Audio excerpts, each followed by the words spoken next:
Making perfect ribbon roses has never been easier. Let me show you how I make the petals.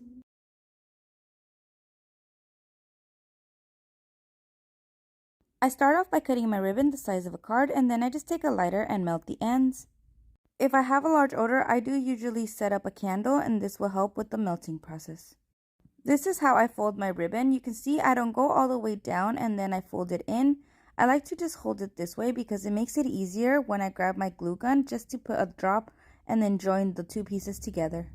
Be very careful with this step. The hot glue is very hot. I just melted all my fingertips and I don't feel anything anymore. But make sure that you may want to try using those silicone gloves or maybe pressing it against something else so you don't burn your fingers.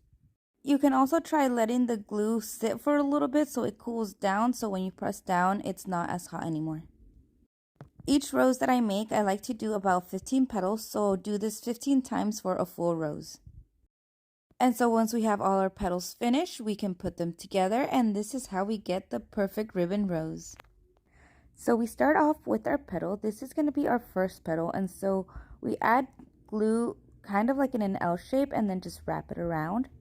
We want this one to be tight, but also try to angle it and then also hide the wood stick, so just squeeze it right in the center.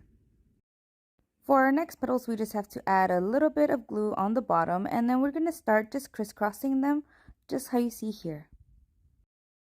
Try to keep your petals at an angle so your rose looks open, and now we're just going to take our next petal.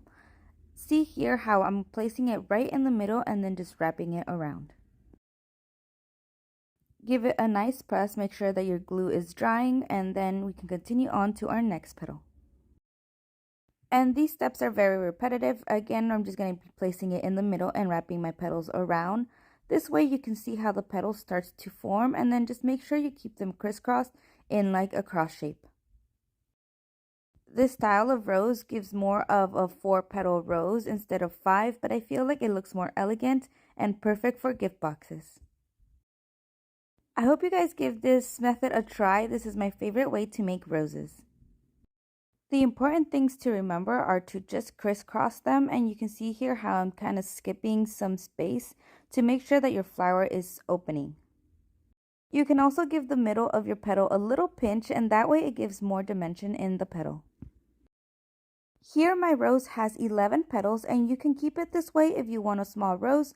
I wanted something bigger, so I am going to be adding 4 more petals for a total of 15 petals. I have tried other methods for doing my roses, such as gluing the petals together in a chain and then rolling them on the stick. That doesn't really give me the look that I want. I feel like my roses don't come out the same. This method makes them come out perfect every time, and I just love doing these.